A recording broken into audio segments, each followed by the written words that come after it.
এই যে মিস্টার, আপনার সমস্যাটা কি? মানে? রুমের দরজা বন্ধ করে শাড়ির আঁচল কোমরে গুছিয়ে দিয়ে একদম রেগে গিয়ে জানতে চাইতেই মেয়েটির দিকে অবাক হয়ে জানতে চাইলাম। অবাক হব না কেন? মেয়েটির সাথে আমার বিয়ের কথা চলছে। আজ মেয়েটিকে পরিবারের সাথে দেখতে আসলে অনেকটা জোর করে পাঠিয়ে দেয় আলাদা কথা বলার জন্য। অনিচ্ছা সত্ত্বেও যখন মেয়েটির পিছু পিছু আসলাম, কে জানতো এ সেই রুমের দরজা বন্ধ করে অগ্নিরূপ ধারণ করবে।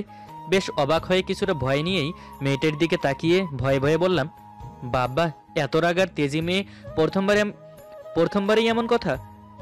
মানে কি? আপনাকে বুঝাতে হবে? আপনি কি বুঝতে পারছেন না? না মানে আপনার কথা আমি কিছুই বুঝতে পারছি না। নাকা যেন ভাজা মাছ উল্টে খেতে জানে না। মানে? মানে এই বিয়ে হবে না। মেয়েটির কথা শুনে চমকে উঠি। বলে কি, কিছুদিন পর বিয়ে, সব ঠিকঠাক, আর এখন বলছে এই বিয়ে হবে না? তাহলে কি মেয়ের কোনো সম্পর্ক আছে কারোর সাথে? শহরের মেয়ে থাকতেও পারে। তাই থাকতে না পেরে মেয়েটির দিকে তাকিয়ে বলেই ফেললাম, কেন, আপনার কি কোনো প্রেমিক আছে? মেয়েটির কথা শুনে কথাগুলো বলতেই মেয়ে রেগে গিয়ে বলল, একদম বাজে কথা বলবেন না, খুন করে ফেলবো। আমার কোনো প্রেমিক টেমিক নেই। আমি এখন বিয়ে করব না, আর গ্রামে তো ভুলেও বিয়ে করব না। তাই এই বিয়ে হবে না, আপনাকে এই বিয়ে ভাঙতে হবে। মেয়ের কথা শুনে কেমন জানি সব গুলিয়ে যেতে থাকলো। এ কেমন মেয়ে রে বাবা? কাকে বিয়ে করতে এসেছিলাম?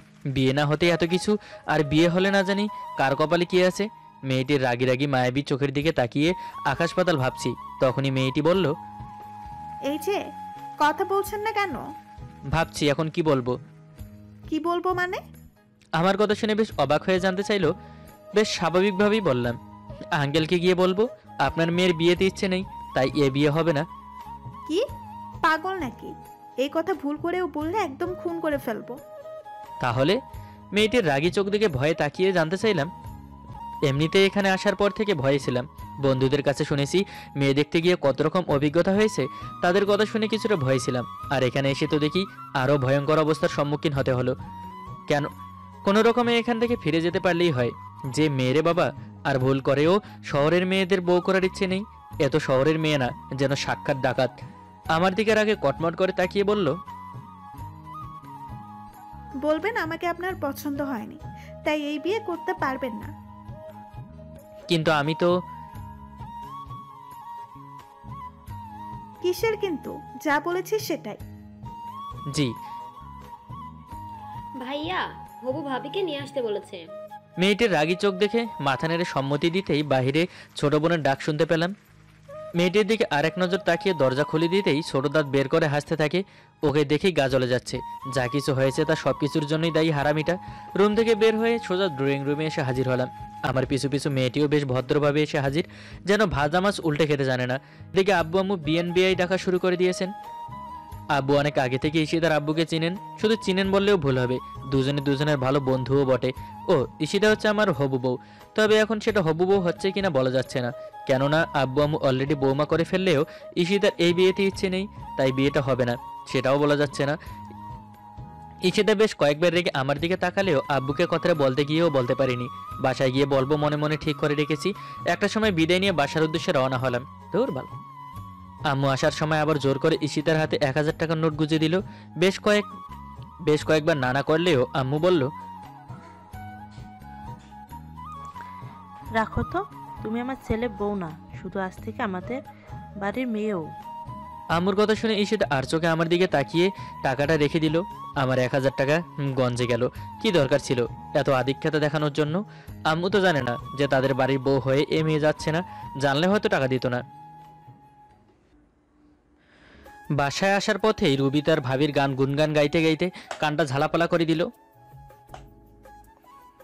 একদিনই এত কিছু জেনে ফেললো, অথচ বিয়ে হচ্ছে না সেটা জানতে পারলো না। আব্বু আম্মুর সাথে থাকায় কিছু বলতেও পারিনি, সব কথা শুনে যাচ্ছি। বাসায় পৌঁছে আমার রুমে যাওয়ার আগে আম্মুকে বললাম, আম্মু আমার রুমে আসো তো। আম্মুকে বলতেই আম্মু আমার রুমে এসে হাজির। কিভাবে কথাটা বলবো ভেবে পাচ্ছিলাম না, তবে বলতে হবে এটাই জানি। এমন মেয়েকে আবার কে বিয়ে করবে? বিয়ের পর তো জীবন তেজপাতা করে ফেলবে। আম্মু তাড়া দিয়ে বলল, বল, কি জন্য দেখেছিস? আম্মু আমি ওই মেয়েকে বিয়ে করতে পারবো না। কি বলছিস তুই এসব? আমার কথা শুনে আম্মু বেশ অবাক হয়ে জানতে চাইল। অবাক হওয়ার কথাই, কেননা কিছুক্ষণ আগ পর্যন্ত সব ঠিকঠাক চললেও এখন মাঝখানে বেঁকে বসলাম। আম্মুর কথা শুনে বিচলিত না হয়ে বললাম, যা বলছি তাই, এ নিয়ে আর কোনো আলোচনা করতে চাই না। এই মেয়েকে আমি বিয়ে করব না, এটাই শেষ কথা। অনন্ত শোন। আম্মুকে কথাগুলো বলেই রুম থেকে বেরিয়ে আসলাম। আম্মু বেশ কয়েকবার ডাক দিলেও না শোনার ভান করে চলে আসি। সোজা চলে যাই মাঠের দিকে। সারাদিন বাসায় না ফিরলেও রাতের দিকে বাসায় ফিরে আসি। বাসায় এসে বুঝতে পারি আব্বু রেগে আছেন। কারো মুখে কোনো কথা নেই, সবকিছুই কেমন নীরব হয়ে আছে। আব্বুকে বেশ ভয় পাই, তাই চুপি চুপি রুমে চলে আসলেও আব্বুর কথাগুলো শোনা যাচ্ছে। তোমার ছেলের মেয়ে পছন্দ হয়নি তো আগে বললো না কেন? এখন আমি কিভাবে মুখ দেখাবো? আমার মান সম্মানের কথা একটু চিন্তা করলো না? সেদিন রাতে আর কারোর সাথে দেখা করিনি। আম্মু না আসলেও ছোট বোন কালো মুখ করে বেশ কয়েকবার ডাক দিল। বিয়ে করবো না সেটা শুনেই বেচারা মন খারাপ করে ফেলেছে।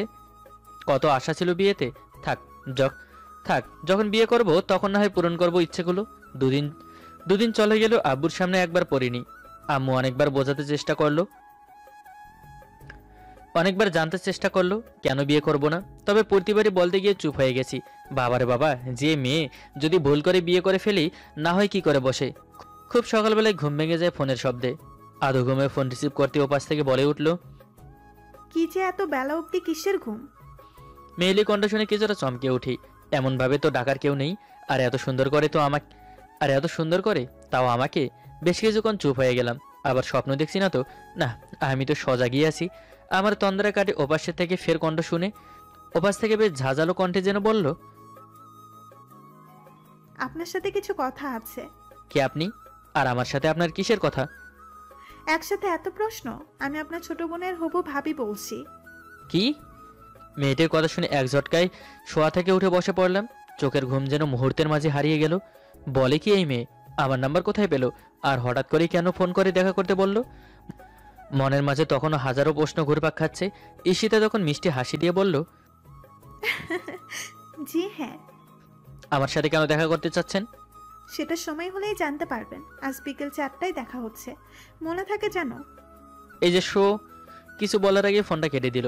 ধুর, কি হচ্ছে সকাল সকাল, কিছুই বুঝতে পারছি না। আবার নাম্বারটা ডায়াল করতেই ফোনে সুইচ অফ দেখাচ্ছে। মাথায় তখন যেন দুশ্চিন্তা ভর করেছে, কিছুই বুঝতে পারছি না। শুয়ে শুয়ে ভাবছি কি হতে পারে। তখনই আব্বুর ডাকে শুনতে পেলাম। অনিচ্ছা সত্ত্বেও উঠে গেলাম, নয়তো সকালে সকালে বকা শুনতে হবে। এত বেলা অবধি ঘুমিয়ে থাকিস?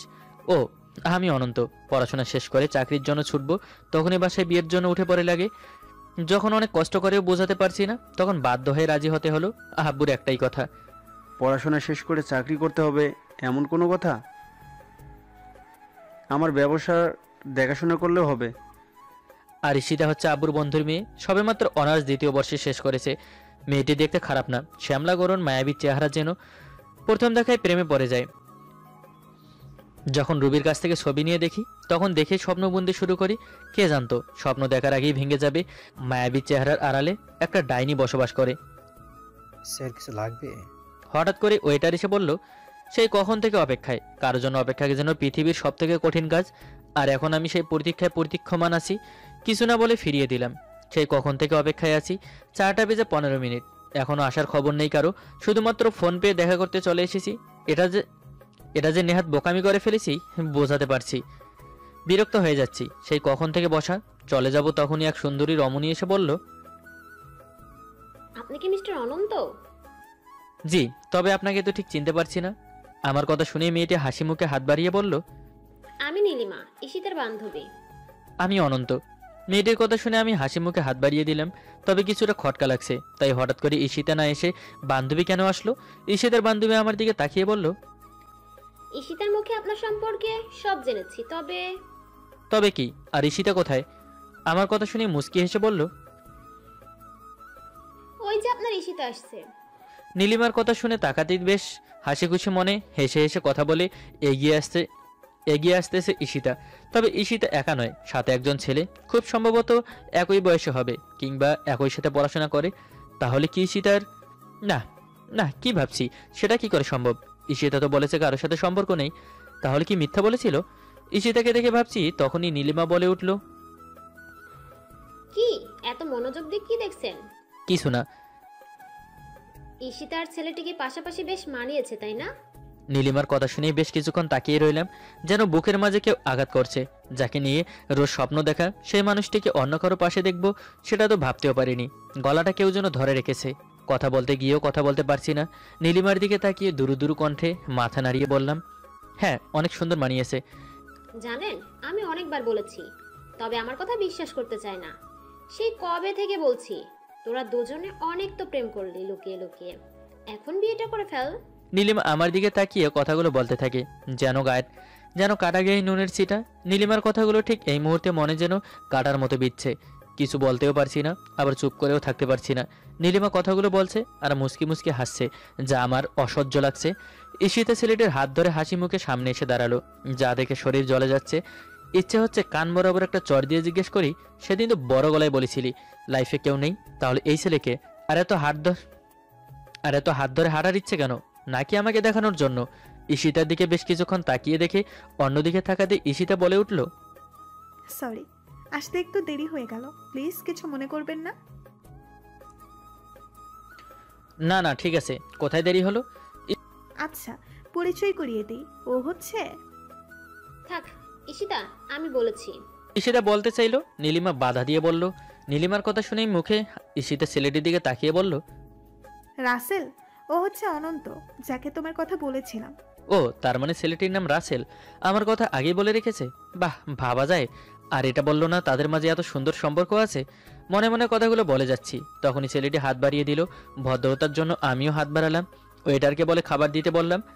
ঈশিতে ছেলেটিকে কত নামে ডেকে যাচ্ছে সেটা দেখে গা জ্বলে যাচ্ছে। আর নীলিমা শুধু মুচকি মুচকি হাসছে। ভদ্রতার জন্য আমিও মাথা নেড়ে সম্মতি দিয়ে যাচ্ছি।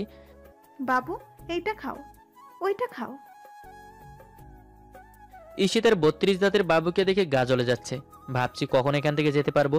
আমাকে দেখিয়ে যেন আরেকটু আদর ঢেলে দিচ্ছে, মাঝে মাঝে নিজের হাতে খাইয়ে দিচ্ছে। শুধু 32 দাঁতের বাবুটাকে নিজের মুখে চিবিয়ে খাইয়ে দিতে পারছে না। ঈশিতার কাণ্ডগুলো দেখে হাতগুলো নিষ্পিস করছে। যদি পারতাম চর দিয়ে 32টা দাঁতের বাবুর হাতগুলো ফেলে দিতাম, যেন চিরতরের জন্য বাবু হয়ে যায়। জান, তুমি এখানে বসে আড্ডা দিচ্ছ, আমি তোমাকে খুঁজে খুঁজে হয়রান। হঠাৎ করে কে যেন পেছনে এসে কথাগুলো বলে, জড়িয়ে কাদের ওপর হাত রাখলো। মেয়ের কণ্ঠে কথা শুনে পেছনেই ফিরে ভূত দেখার মতো চমকে উঠলাম। এ কি, ইনি আবার এখানে কোথা থেকে এলো? রীতাকে দেখে মনে মনে কথাগুলো বলতেই সবাই ওর দিকে অবাক চোখে তাকিয়ে আছে। এমনভাবে এসে আমাকে বলবে কে ভাবতে পারলো? রীতাকে দেখে নিজেকে সামলে নিয়ে বললাম, না গো, তোমার জন্য অপেক্ষা করছিলাম, হঠাৎ করে এদের সাথে দেখা হয়ে গেল। দেখো, মিথ্যা বলবে না, আমি কিন্তু অনেক রেগে যাচ্ছি। রীতার অভিমানী রাগ দেখে উঠে রীতার কাছে গিয়ে বললাম, লক্ষ্মীটি রাগ করে না, এই শেষবার, আর ভুল হবে না। ওয়েট, কে এই মেয়ে? রীতা কিছু বলতে যাবে, তার আগে ঈশিতা নিজের চেয়ার ছেড়ে দিয়ে কিছুটা রেগে গিয়ে জানতে চাইলো। ঈশিতা তো ভাবতেই পারছে না, আর ঈশিতা কি করে ভাববে আমিও নিজেও ভাবতে পারছি না যে রীতার সাথে এমনভাবে দেখা হয়ে যাবে। ঈশিতার কথা শুনেই রীতা বলল, জান, কি এই মেয়ে যে আমার সম্পর্কে এমনভাবে জানতে চাচ্ছে? তোমাকে বলেছিলাম না যে বাসা থেকে একটা ডাইনিয়ার পেটনির সাথে বিয়ে দেওয়ার জন্য উঠে পড়ে লেগেছে, এই সেই মেয়ে। ভাগ্যিস তোমার মতো লক্ষ্মী বউ আছে আমার, নয়তো। কি? আমি ডাইনি পেতনি? আমার কথা শুনে ঈশিতা রেগে গিয়ে তেড়ে আসলো, যেন পারলে আমাকে এখনই গিলে খাবে। তবে এই মুহূর্তে ঈশিতাকে রাগাতে পেরে বেশ ভালোই লাগছে। কিছুক্ষণ আগের কাটা গায়ে নুনি ছিটি দেওয়ার পুৎছরটা নেওয়া হয়ে গেল। ঈশিতা দেখতে যথেষ্ট সুন্দর, আর রেগে যেন লাল টকটকে বর্ণ ধারণ করেছে। রীতা সামনে এসে ঢাল হয়ে বাধা দিয়ে বলল, খবরদার, আমার বরের গায়ে হাত তুলবে না, খুব খারাপ হয়ে যাবে। ঈশিতা থাম, কি করছিস? সবাই তাকিয়ে আছে। নীলিমা পরিস্থিতি বুঝতে পেরে তাড়াতাড়ি ঈশিতাকে গিয়ে বাধা দিল। ঈশিতা চেষ্টা করলেও ছুটে আসতে পারেনি। একসময় ঈশিতার সাথে হাত ধরে আসা ছেলেটি শান্ত হয়ে বলল, রেস্টুরেন্টে অনেকে তাকিয়েছিল আমাদের দিকে। ঈশিতা রেগে গিয়ে জানতে চাইল, এই মেয়ে বউ হয় কি করে? বাবু, তুমি বলনি যে আমাদের 6 বছরের সম্পর্কের পর 6 মাস হয়েছে বিয়ে করেছি? তোমার জন্যই তো এত এই কথা লুকিয়ে রেখেছি। ঈশিতার কথা শুনে রীতা কথাগুলো বলতে রীতার কাছে আবার ফিরে আসলাম। ঈশিতা যখন তেড়ে আসছিল তখন অবস্থা সুবিধার না দেখে দূরে সরে গিয়েছিলাম। বলা তো যায় না, আবার রাগের মাথায় কি করে বসে। রীতাকে বললাম, জানু, তোমার কাছে তো সবই বলেছি, বলার সময় পেলাম কই। তবে এইবার আমাদের কথা বাসায় বলে দিব। আমার কথা শুনে ঈশিতা রাগে ফুসফুস করে বলতে শুরু করলো, কি চিট, বারবার বিয়ে করেছিস অথচ আবার আমাকে বিয়ে করার জন্য উঠে পড়ে লেগেছিস? একবারও বললি না বিয়ে করেছিস, আবার আমার জীবন নিয়ে খেলা করতে লেগে পড়েছিস। ঈশিতার রাগ মুখ দেখেও এইবার ভয় পেলাম না। কেন ভয় পাবো? এখন যে রিতা আছে পাশে, কাজে ভয় পাবার প্রশ্নই আসে না। ঈশিতার চোখে চোখ রেখে বললাম, এই যে একদম বাজে কথা বলবেন না। আমি আপনাকে নিয়ে খেলা করলাম? আপনি তো সবই শুরু করেছেন। আমি কি শুরু করেছি? তুই বললি না কেন বিবাহিত? আমাকে বলার সুযোগটা দিলেন কই? তার আগেই তো কত কথা বলে দিলেন। বিয়ে ভেঙে দিতে হবে, আর আপনার যে এমন 32 জাতের বাবু আছে সেটাই তো বললেন না। আবার বলে কিনা যে প্রেম প্রেম করে না। জীবনে এই প্রথম দেখলাম 32 জাতের বাবু, তাও ভালোবাসার মানুষ। আপনি চিট করেছেন। ঈশিতার কথা শুনে রিতা আমার দিকে রেগে তাকিয়েছিল। কিসের চিটের কথা বলে? তারপর বলল, তোমাকে বলেছিলাম না যে পেতনিটা দেখতে গিয়েছিলাম, তখন বিয়ে ভেঙে দেওয়ার জন্য উঠে পড়ে লেগেছিল। আমাকে বলেছিল তার কোনো প্রেমিক নেই, অথচ দেখো এই 32 জাতের বাবু, আর আমাদের বিয়ে হয়েছে সেই কথা তো বলার সময়টাই দেয়নি। খবরদার, তুই আমাকে পেতনি বলবি না। তুই মিথ্যা বলেছিস। আমাকে কেন বলিস নাই তুই বিয়ে করেছিস? আমার কথা শুনে ঈশিতা রেগে গিয়ে কথাগুলো বলে তেরে আসতেই ছেলেটি বাধা দিয়ে বলল, ঈশিতা, তুই এমন করিস না, একটু। রাগ তোর ঈশিতা, তুই তোর প্রেমিকার হাত ধর, আমার হাত ছাড়। তোদের কথা শুনে এত কিছু হয়ে গেল। ঈশিতা ছেলেটার হাত এক ঝটকায় সরিয়ে দিল। ঈশিতার কথা শুনে থ হয়ে গেলাম। কার প্রেমিকা কার হাত ধরতে বলে? ঈশিতার কথা শুনে ওর দিকে তাকিয়ে আসি। তখনই নীলিমা বলল, আমি বলছি রাসেল আমার বর, ঈশিতা জিজু, আর আমাদের বুদ্ধিতেই এত কিছু হয়েছে। আসলে আপনাকে একটু বাজিয়ে দেখার জন্য এত কিছু। এখন দেখেছিস তুই কেন মিথ্যে বলেছিস? নীলিমার কথা শেষ না হতে ঈশিতা রেগে গিয়ে জানতে চাইল। ঈশিতার চোখের কোণে পানি টলমল করছে। ঈশিতার কথা শুনেই বললাম, এই মেয়েকে বিশ্বাস করা যাবে না, কথায় কথায় পল্টি মারে, আবার কবে না জানি বলে বসে আমরা বিয়ে করে ফেলেছি। আমার কথা শেষ না হতেই রিতা হাত ধরে বলল, চলো গো, এইসব ঝামেলায় আমাদের থাকা দরকার নেই। যাদের ঝামেলা তারা বুঝবে। তুমি আজই বাসায় আমাদের বিয়ের কথা বলে দিবে। চলো, এখানে থাকার কোনো মানেই হয় না। রিতার কথা শুনে হাত ধরে চলে আসার পথেই ওয়েটার বিল নিয়ে এসে বলল। স্যার আপনাদের বিলটা। ওয়েটারের হাতে বিলের কাগজটা দিয়ে বললাম, ওই যে দেখছেন রেগে আছে মেয়েটা, উনি বিল দিবেন। ওয়েটার কথাগুলো বলে রিতার হাত ধরে বেরিয়ে আসলাম। পা বাড়াতেই বিলের জন্য গেল ঈশিতার কাছে। আর চোখে তাকিয়ে দেখি ঈশিতা বিলের কাগজটা নীলিমার দিকে সরিয়ে দিয়ে চোখের পানি মুছতে মুছতে বেরিয়ে গেল। তাতে আমার কি, আমার তো বউ আছে। মামা, আজ তুই যা অভিনয়টা করলি, সাক্ষাৎ সিনেমার টপ নায়িকা হতে পারতি। রিতার সাথে রেস্টুরেন্ট থেকে বেরিয়ে রিক্সায় বসে হাসতে হাসতে কথাগুলো বললাম। রিতাও হাসতে হাসতে শেষ। আমাদের দুজনে হাসি দেখে রিক্সাওয়ালা বেকুব সেজে রিক্সা দাঁড় করিয়ে তাকিয়ে রইল। রিতা অনেক কষ্টে হাসি থামিয়ে বলল, শালা, তুই তো কম অভিনয় করতে জানিস না। ঈশিতাকে কেমন জব্দ করে ফেললাম। আজকে সেই হয়েছে। এসেছিলে আমাকে জব্দ করতে, ভাগ্যিস তুই সময় মতো এসে হাজির। আর তুই যদি চোখ টিপ না দিতি তাহলে কিছুই বুঝতাম না। মেয়েটা চেয়েছে কি? বারবার আমার কাজিনকে বোকা বানাবে। দেখ আজকে কেমন কান্না করতে করতে গেল। আমার কথাটা শেষ না হতে রিতা হাসি থামিয়ে বলল, দে 1000 টাকা দে। কি টাকা? কেন?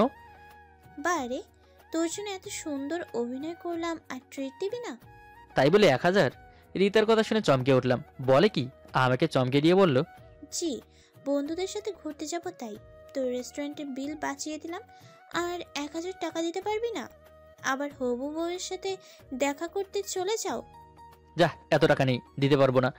আমার কথা শুনে রিতা হাসি মুখে বলল, টাকাটা দিবা নাকি আবার অভিনয় করতে হবে? না, এই নে টাকা। রিতার কথা শুনে ভয়ে টাকাটা নিলাম। নয়তো যে মেয়ে আবার এখানে কি করে বসে কে জানে। টাকাটা নিয়ে হাসি মুখে নেমে যেতে যেতে বলল, ভাই, রিক্সা ভাড়াটা দিয়ে দিস পরের বার, কিন্তু ট্রিট চাই। কি সাংঘাতিক মেয়ে রে বাবা, এমন মেয়ে জীবনেও দেখিনি। তবে আমাকে মাঝে মাঝে বিপদ থেকে উদ্ধার করে। ও, রিতাকে সেটাই বলা হয়নি। রিতা আমার কাজিন প্লাস ক্লাস ফ্রেন্ড। যদিও হঠাৎ করে অসুস্থতায় পিছিয়ে পড়ে, তবে অনেক ভালো বন্ধুও। ঈশিতা যখন এমন করলো তখন সব কিছু খুলে বলেছিলাম। আজ এমনভাবে কেউ জানতাম না। হুট করে রিতা যখন চোখ টিপ দিয়ে বলল, তখন বুঝতে অসুবিধা হয়নি। এর আগেও দুজনে বেশ ভালো অভিনয় করেছি, কেউ বুঝতে পারিনি। একদিন ট্রাফিক পুলিশ ধরলে রিতা বেশ অভিনয় করে ছুটিয়ে নিয়ে এসেছে। রিতা আমার বউ, আর তার আইসক্রিম খাওয়ার ইচ্ছে। অবশ্য সেদিন ট্রাফিক পুলিশ ছেড়ে দিলেও পরের বার যেন ভুল না হয় সেটা বলে দিয়েছিল। আজও তার ব্যতিক্রম হয়নি, যথাসময়ে এসে হাজির। দূর থেকে দেখে বুঝতে পারে, যদিও ঈশিতার ছবি দেখিয়েছিলাম, কিছুটা অনুমান করে নিয়েছিল। ঈশিতা চলে যেতে 1000 টাকার আফসোস নিয়ে বাসার পথে রওনা হলাম। যদিও 1000 টাকার থেকে বেশি আফসোস হচ্ছে বেচারি ঈশিতার জন্য। যা ভেবেছিলাম তা হয়নি, উল্টো জব্দ হয়ে গেল ও।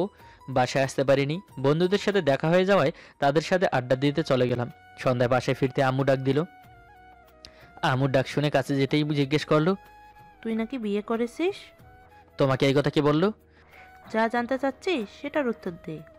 আম্মু রাগী কণ্ঠ শুনে একটু রাগানোর জন্য বললাম, ভেবেছিলাম আজ বলবো, ভালোই হলো তুমি জেনে গেছো। কি? রুবি, ঝাড়ুটা নিয়ে আয়, আজ হাড্ডিগুলো এক করে ফেলবো। আম্মুর কথা শুনে রুবি আচ্ছি বলে উঠলো।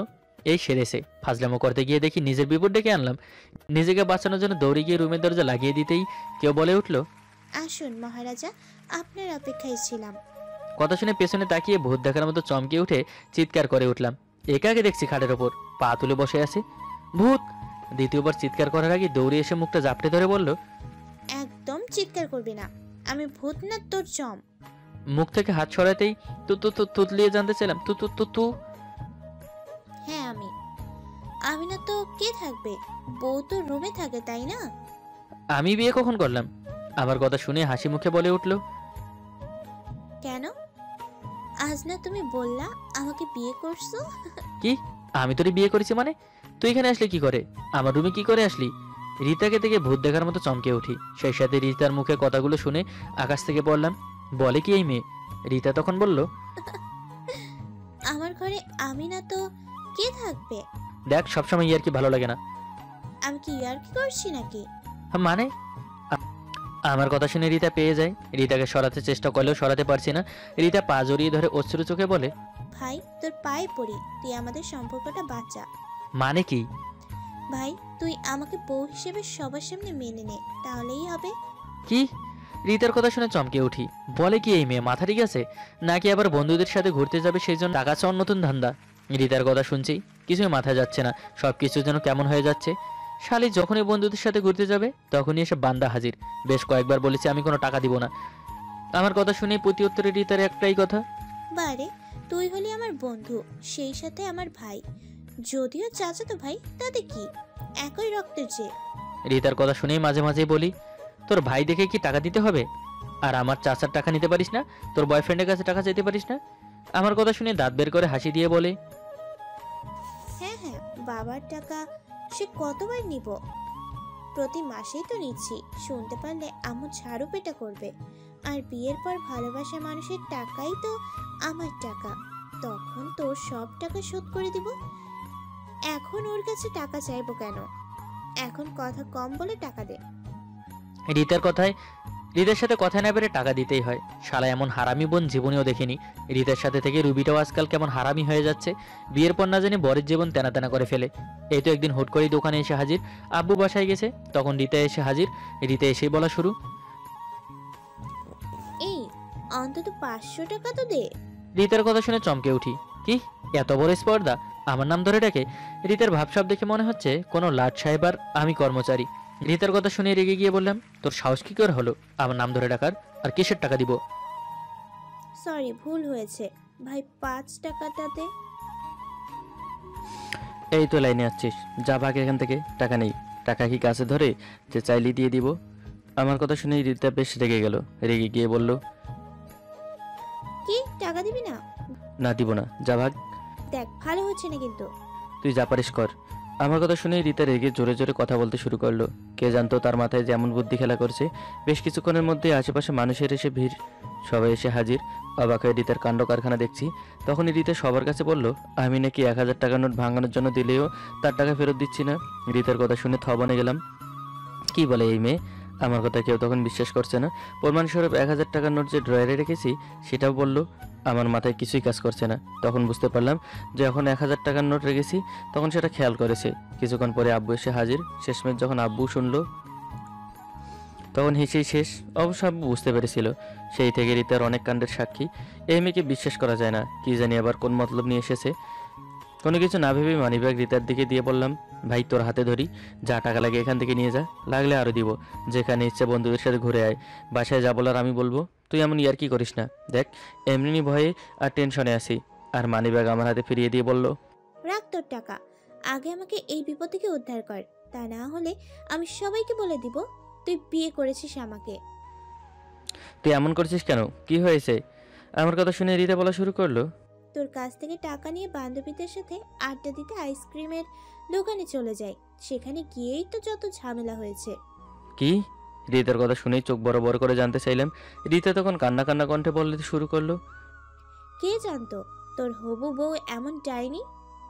হঠাৎ করে ইতি রাতুলকে দেখিয়ে দিল। রাতুলকে দেখেই চমকে উঠি।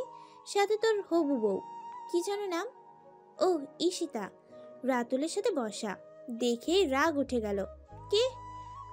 আমার সাথে ফ্লার্ট করেছ? আমার আড়ালে অন্য মেয়ের সাথে, তাও আবার তোর হবু বউ? কোনোভাবেই মেনে নিতে পারিনি। বেশ রেগে গিয়ে রাতুলকে বললাম, আমার আড়ালে অন্য মেয়ের সাথে? ছি, তোর লজ্জা করে না? আমার কথা শুনে ঈশিতা চমকে ওঠে। ঈশিতার মামাতো ভাই রাতুল কে জানতো? রাতুল যখন সব খুলে বলল তখন কি বলবো ভেবে পাচ্ছি না। ঈশিতা আমার সম্পর্কে সব জেনে পেকে বসলো। কোনোভাবেই সে বেঁচে থাকতে এই বিয়ে হতে দিবে না। রাতুলের আব্বু ঈশিতাকে অনেক ভালোবাসে, অনেক আদর করে।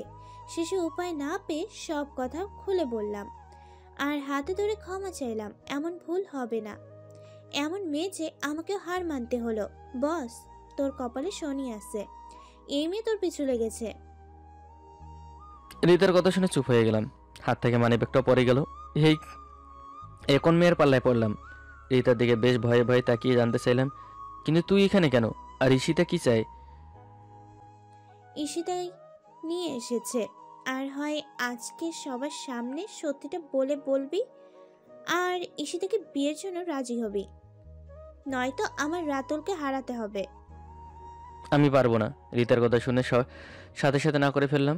যে মেয়ে বিয়ের আগে এত পোল্ট্রি খেতে পারে, বিয়ের পর কি জানি কি করে বসে। আর প্রথমবারই তো বলে দিয়েছে গ্রামে বিয়ে বসবে না।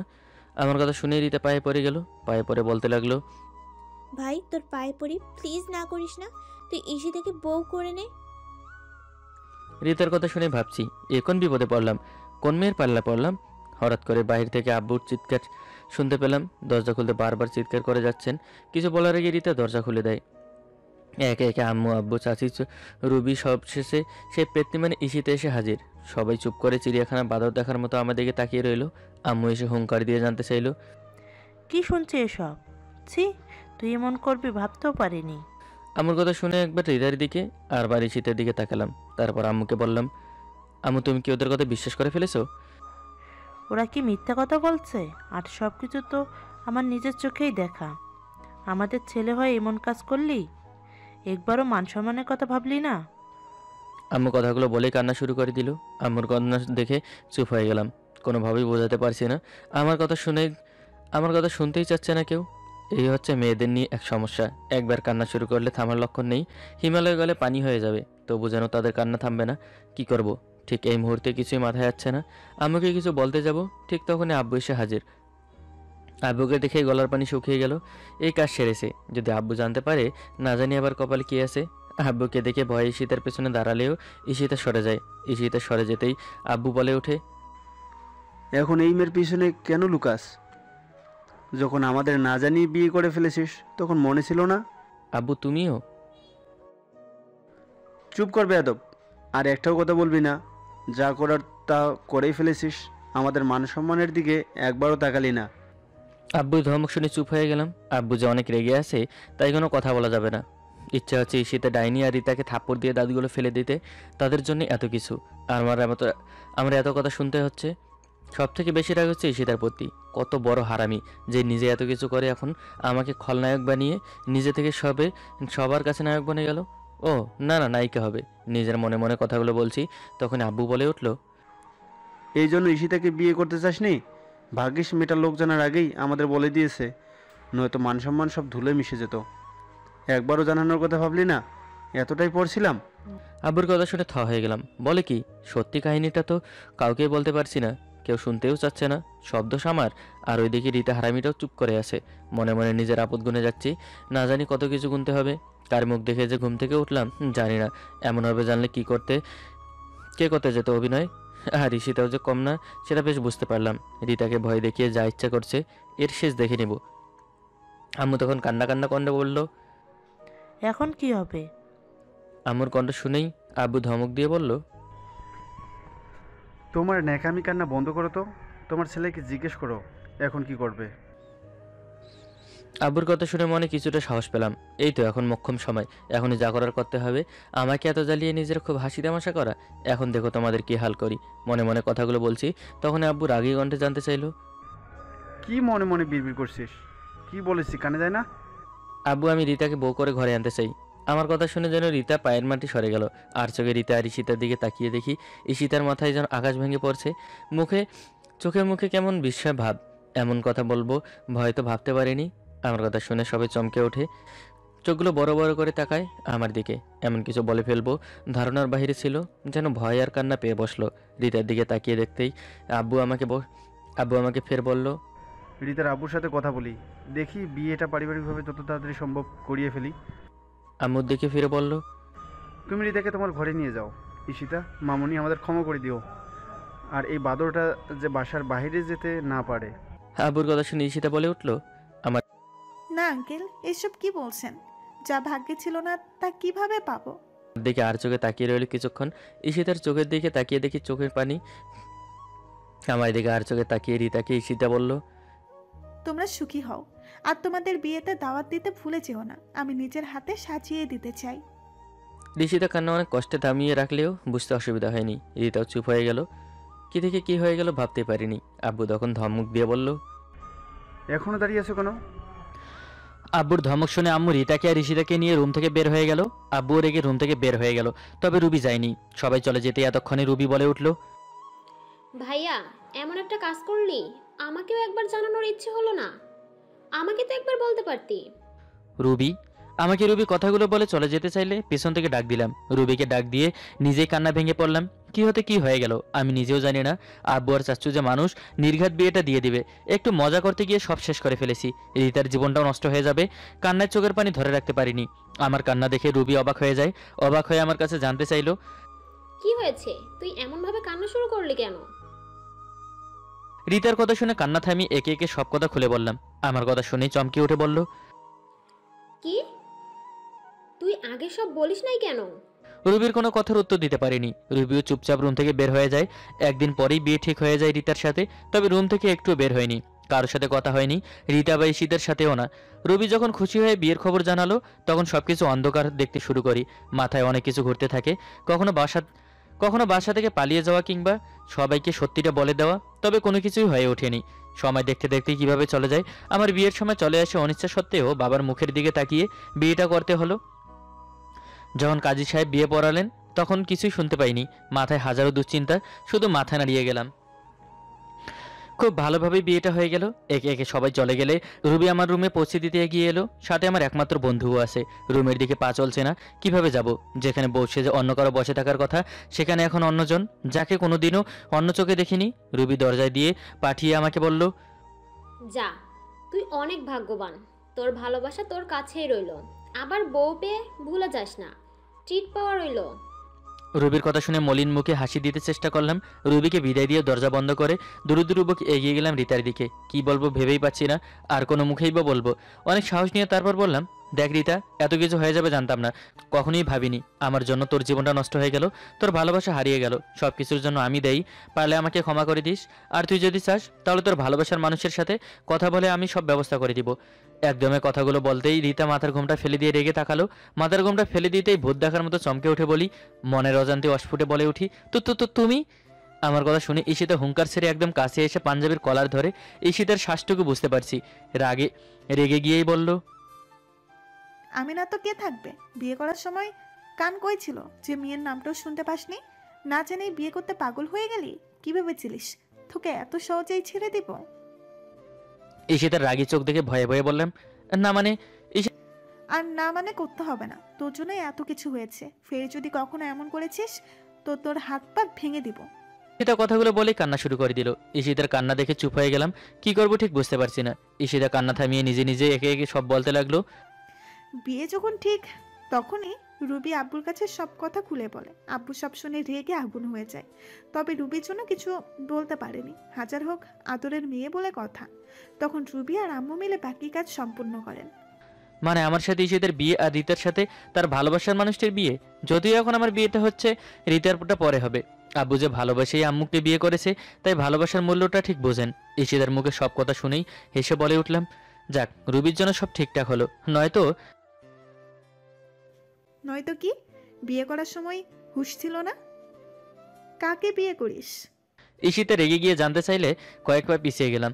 হুঁশ থাকবে কি করে? যে টেনশনে ফেলেছিলেন ভাগ্যিস পালিয়ে যায়নি, নয়তো এই বিয়েটাও হতো না। কি? ঈশিতা কিছুটা রাগ আর অবাক চোখে জানতে চাইলো। কথা বাড়াতে চাইলাম না, নয়তো যে মেয়েরে বাবা না জানি আবার কি করে বসে। তাই বিছানার দিকে যেতে যেতে বললাম, কিছু না, ঘুম পাচ্ছে, আমি ঘুমাবো। আমার কথা শুনে ঈশিতা বলে উঠল, ঘুম পাচ্ছে তো উপরে কি, নিচে বালিশ নিয়ে ঘুমান। আমি উপরে ঘুমাবো আর আপনি আজ থেকে নিচে ঘুমাবেন। খবরদার, যদি কখনো কাছে আসার চেষ্টা করেছেন তো হাত ভেঙে ফেলবো। কথাগুলো বলে একে বালিশের নিচে ছুঁড়ে ফেলে দিল। ঈশিতার দিকে অবাক হয়ে জানতে চাইলাম, মানে কি? কি ভেবেছিস আমি তোকে এসব বলে দূরে সরিয়ে দিব? ভুলেও এমন চিন্তা ভাবনা মাথায় আনবি না। মানে আর তুই তুই করে কেন বলছেন? ঈশিতার কথা শুনে অবাক হয়ে আর কিছুটা ভয় নিয়ে জানতে চাইলাম, কি বলছে কি মেয়েটা? পাগল হয়ে গেল নাকি? আবার কখন কি করে বসে ঠিক নেই। আমার কথা শুনে ঈশিতা আমার দিকে তেড়ে আসলো। ঈশিতার চোখের চাহনি আর আমার দিকে এগিয়ে আসা দেখে পেছনে গেলেও শেষ রক্ষা হয়নি। ঈশিতা প্রথমবার পাঞ্জাবির কলার ছেড়ে দিলেও ফির দ্বিতীয়বার এসে ধরে ফেললো। শুধু ধরে ফেললেই ভুল হবে, একদম কাছাকাছি এসে চোখে চোখ রেখে বলল, ন্যাকা, যেন কিছুই বোঝে না। বিয়ে করেছি বরের কাছ থেকে দূরে থাকার জন্য। আমার সবটুকু অধিকার নিয়েই থাকবো। শালা, আমার বরকে একটু বাঁচিয়ে দেখলাম, আর সে কিনা আমার সাথে গেম খেলে দিল। কি? আমার কিনা একটু বাঁচিয়ে দেখতে চেয়েছিলাম, আর আপনি যে এত সুন্দর অভিনয় করেন জানা ছিল না। প্রথমে ভয় পেয়ে গেলাম। ঈশিতার কথা শুনে হাসতে শুরু করে দিলাম। এর আগে মেয়েটিও তাহলে ভয় পায়? আমার হাসি দেখেই বলল, দাঁত বের করে হাসবি না, পরের বার যদি এমন ভয় দেখাস খুন করে ফেলবো। ঈশিতার কথা শুনে হাসি বন্ধ হয়ে গেল। কথা বাড়িয়ে লাভ নেই, চুপ থাকাই ভালো। এতদিনে টেনশনে ঘুম হয়নি, আজ বড্ড বেশি ঘুম পাচ্ছে। কথা এড়িয়ে যাওয়ার জন্য বললাম, আমার ঘুম পাচ্ছে, আমি ঘুমাবো। কথাগুলো বলেই কোলবালিশ আর কথা নিয়ে সোফায় ঘুমাতেই চলে গেলাম। এরকম পেতনির সাথে এখন ঝগড়া করার ইচ্ছে নেই। আর ঝগড়া করার ইচ্ছেটাই আসবে কোথা থেকে? ঈশিতা যে রাগী মেয়ে, আবার কি না কি করে বসে। শেষে বিয়ের প্রথম রাতেই মধুর রাত হয়ে যাবে, বিশের রাত। ঈশিতার কাছ থেকে সরে গিয়ে কোলবালিশ নিয়ে সোফায় আসতেই ফের হুঙ্কার দিয়ে ঈশিতা বলল, কোলবালিশ নিয়ে কোথায় যাচ্ছিস? তোরা না বলছি আমার সাথে ঘুমাতে? আর আজ থেকে কোনো কোলবালিশ থাকবে না, মাত্র একটা বালিশ থাকবে। একটা বালিশ থাকবে মানে? আমি কোথায় ঘুমাবো? তুই বালিশে ঘুমাবি আর আমি তোর বুকের মাঝে মাথা রেখে প্রতিদিন ঘুমাবো, এখন বুঝছিস? আমি পারবো না এমনভাবে ঘুমাতে। আমার কথা শুনেই হাতের কাছে থাকা কলমদানি হাতের কাছে নিয়ে বলল, পারবি না মানে কি? ঈশিতাকে দেখেই ভয়ে ভয়ে বললাম, না, পারবো। এই তো লক্ষ্মী ছেলের কথা। এখন যাও বাবু, আমি ফ্রেশ হয়ে আসছি। ঈশিতার কথাগুলো বলেই ফ্রেশ হতে চলে গেল। সেই কখন থেকে বিয়ের সাজে বসেছিল।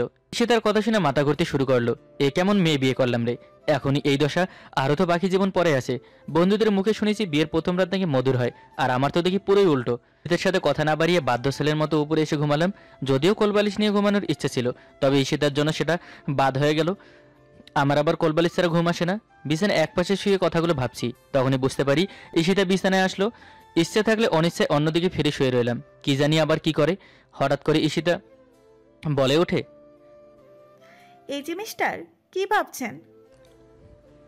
আমি চমকে উঠি। তাড়াতাড়ি নিজেকে সরিয়ে নিয়ে চেষ্টা করলেও ঈশিতা বলে ওঠে, এ কি করছেন, ছাড়েন। আমার কথা শুনে ঈশিতা হেসে উঠে বলল, বারে, আমার বরকে জড়িয়ে ধরবো, হাড়িতে লজ্জার কি আছে? তাই বলে কি? দাঁড়াও দেখাচ্ছি। ঈশিতা কথাগুলো বলেই এই যে ওঠেন, আজান হচ্ছে, নামাজ পড়তে হবে। ঈশিতার ঘুম ডাকা শুনেই ঘুম ঘুম চোখে তাকিয়ে দেখি ঈশিতা ফ্রেশ হয়ে একদম অপসরীর মতো সেজে বসে আছে, সামনে দাঁড়িয়ে আছে। যদিও এই মুহূর্তে কোনো অপসরী দেখার ইচ্ছে নেই, কেননা অনেক ঘুম পাচ্ছে আমার। আমি আবার একটু ঘুম পাগল, এই জন্যই কত কি হয়েছে। ঈশিতাকে এক নজর দেখে পাশে ফিরে শুয়ে বললাম, বিরক্ত করো না তো, একটু ঘুমাবো। ঘুমাবেন মানে? নামাজ কে পড়বে? পরে নিব। কি? এখন মানে এখন, নয়তো মাথায় পানি ঢেলে দিব। ঈশিতার কথা শুনে লাফ দিয়ে বিছানা থেকে উঠে পড়ি। চোখ বড় করে ঈশিতার দিকে তাকিয়ে বললাম, কি মেয়ে রে বাবা, এমন কথা তো জীবনেও শুনিনি। কি শোনেননি?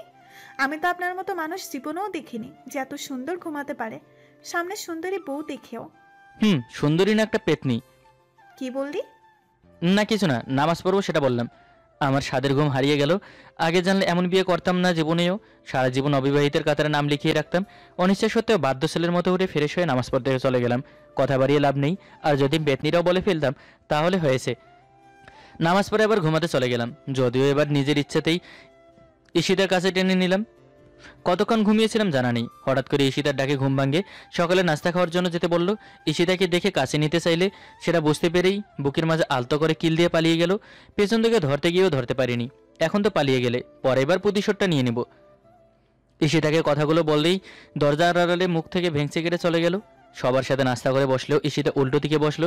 সবাই একসাথে, তাই ইচ্ছে থাকলেও ঈশিতার পাশে গিয়ে বসতে পারিনি। ঈশিতার দিকে তাকালেই মুখ ভেঙচি কেটে দেয় সবার চোখের আড়ালে। খাওয়া দাওয়া করছি, খাওয়া রেখে ভাবছি ঈশিতাকে কিভাবে টাচ করা যায়। হঠাৎ করে আব্বু ধমক দিয়ে বলে উঠলে, খাওয়ার আগে কি ভাবছিস? আব্বুর ধমক শুনে সাথে সাথে বলে উঠি, হ্যাঁ না কি হ্যাঁ? এতক্ষণ ধরে কি বলছি? মানে কিছু বুঝিনি। বুঝবা কি করে এখন? আব্বু আর কিছু বলার আগে আম্মু থামিয়ে দিয়ে বলল, চুপ করো তো, তখন শুনতে পাইনি, এখন আবার বললেই হয়। আম্মুর কথা শুনে আব্বু কিছুটা শান্ত হলো। মাঝে মাঝে আম্মুর কথা শুনে একদম শান্ত ছেলে হয়ে যায়, যেন কিছুই বোঝে না। তখন সেটা দেখে অনেক হাসি পায়। অনেক কষ্টে হাসি থামিয়ে রাখি। আব্বু নরম গলায় বলল, সবাই মিলে একসাথে ঘুরতে যাব, তোমার কোনো আপত্তি আছে? আব্বুর কথা শুনে ঈশিতার দিকে আর চোখে একবার তাকালাম। দেখি খাওয়ার দিকে মনোযোগ দিতে বিড়িতে চেষ্টা করছে। তখনই আব্বুকে বলে উঠি, না আমার কোনো আপত্তি নেই। কবে যাবেন? পরশু যাব, আজকালকের মাঝেই সব ঠিকঠাক করে ফেলবো। জি আব্বু, আপনি যা বলেন। চুপচাপ খাওয়া শেষ করে ঈশিতাকে ডাকলেও আসেনি, কাজের অজুহাত দেখিয়ে থেকে যায়। ঈশিতার প্রতি অনেক রাগ হলেও আম্মু তাকে চুপচাপ রুমে চলে আসি। রুমে ভালো না থাকায় ড্রয়িং রুমে গিয়ে টিভি অন করে টিভি দেখতে শুরু করলাম। তখনই রীতা এসে হাজির। রীতাকে দেখে ভূত দেখার মতো চমকে উঠি। সেই যে রুমের ভেতর আবদ্ধ হয়েছিলাম, তারপর থেকে রীতার সাথে দেখা নেই। হবে কি করে, আমি যা আজই রুম থেকে বের হলাম। রীতাকে দেখেই বললাম, কিরে তুই কোথায় ছিলি, দেখিনি যে। আমার কথা শুনেই রীতা মুখে ভেঙচি কেটে বলল, দেখবি কি করে? এখন তো সুন্দরী ভাবিকে পেয়েছিস, আমাদের বোনকে কি এখন চোখে দেখবি? দেখ বাজে বকবি না, যা কিছু হয়েছে সব তোর আর ঈশিতার জন্য। তো বিয়ের সময় কোথায় লুকিয়েছিলি? কোথায় না, তুই তো চোখ বুঝেছিলি, দেখবি কি করে? বয়রা ছেলে নাকি যে কোনো নামটাও শুনিসনি? আরে রীতা আপু যে, কখন আসলি? আমাদের কথার মাঝে হঠাৎ রুবি এসে হাজির। রুবি এসে আমার পাশে বসে কথা বলতে শুরু করলো। তারা দুজনে বেশ কিছুক্ষণ কথা বলেই রুবি আমার দিকে ফিরে বলল, ভাইয়া 500 টাকা দে তো। রুবির কথা শুনে চমকে উঠে বলি, 500 টাকা? কিসের টাকা, কেন দিব? আমার কথা শুনে রুবি বলল, আমার যে টিট পাওনা ছিল তার থেকে কিছু দে। ট্রিট? আমি কেন টাকা দিব? দেখ ভাইয়া, তোর জন্য এত কিছু করলাম আর তুই এখন জানতে যাচ্ছিস? রুবির কথা শুনেই বললাম, কি করছিস? ইশতাকে পাইয়ে দিলাম, সেটা ভুলে গেছিস? তুই পাইয়ে দিলি কই? আর না পেলেই ভালো হতো, যা কোনো টাকা দিব না। আমার কথা শুনে রুবি রেগে গিয়ে বলল, টাকা নেই মানে? খুব খারাপ হবে বলে দিলাম। যা কি করিস কর। তখনই ঈশিতা এসে হাজির। রীতাকে দেখেই বলল, রীতা, তোমার এখন বুঝি সময় হলো? আর রুবিকে নিয়ে তোমরা দুই ভাই বোন তর্ক করছো? ঈশিতার কথা শুনে রীতা বলতে লাগলো, ভাবি, ভাইয়া নাকি আবার রীতা আপুকে বিয়ে করতে চাই। আই মিন তোমাকে নাকি দ্বিতীয় বিয়ে করতে চাচ্ছে। এটা নাকি ভাইয়ার অনেক দিনের স্বপ্ন।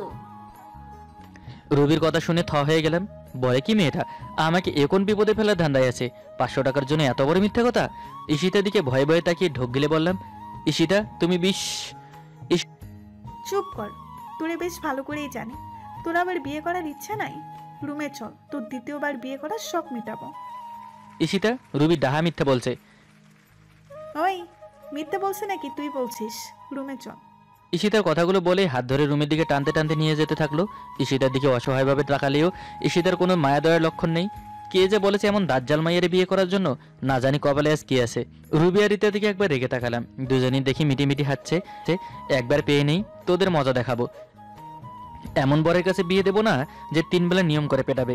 দরকার হয় জামাইকে নিয়ে নিজে শিখিয়ে দিব। এমন বজ্জাত মেয়েদেরকে যদি না পেটায় তাহলে কপালে শান্তি থাকবে না। ঈশিতা এসে দরজা লক করে দিল। শাড়ির আঁচল কোমরে গুছে আমার দিকে তীক্ষ্ণভাবে তাকিয়ে রইল। ঈশিতার চাহনি দেখে ভয়ে ভয়ে বললাম, শোনা বউ, তুমি বিশ্বাস করো, এমন কোনো কথা বলিনি, সব মিথ্যা কথা। রুবি এইসব মিথ্যা বলেছে।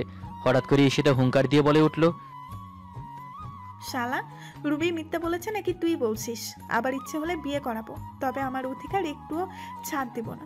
বিয়ে করেছি, কড়াই কণ্ঠে আমার অধিকার চাই। ঈশিতার কথার অর্থে কিছু বুঝতে পারছি না। কি বলছে এইসব? সব কেমন মাথার উপর দিয়ে যাচ্ছে, গুলিয়ে যাচ্ছে। ঈশিতার দিকে ভয়ে ভয়ে তাকিয়ে রইলাম। হঠাৎ করে অভিমানী কণ্ঠে অন্যদিকে ফিরে বলতে লাগলো, শালা, কত আশা ছিল আমার বরটা একটু রোমান্টিক হবে, যখন রান্না করবো জড়িয়ে ধরবে, দুষ্টুমি করবে, আদর করে খাইয়ে দিবে, সবার আড়ালেই কাছে টেনে নিবে। আর এ তো দেখছি পুরোই উল্টো। এ কেমন বর জুটলো? মানে কি বলছো? তুই বুঝবি না, শিখাতে হবে। ঈশিতা কথাগুলো বলে কিছু বোঝার আগেই বুকের উপর ঝাঁপিয়ে পড়লো। ঈশিতাকে ডাকছে তাড়াতাড়ি রেডি হয়ে মার্কেটে যাওয়ার জন্য। এক ঝটকে ঈশিতাকে সরে গেল আম্মুর কণ্ঠ শুনেই। ঈশিতার কাছে যেতে চাইলে বুকের ওপর হালকা কিল দিয়ে পালিয়ে গেল। সারাদিনের মাঝে ঈশিতা কাছে আসেনি। কাছে যেতে চাইলে আম্মুর পিছু পিছু আর মিটি মিটি হাসে। একবার পেয়ে নেই, মজা দেখাবো। এর মাঝে সব ঠিক করে ফেললো আব্বু। পরের দিন রাতে আমরা রওনা দিব।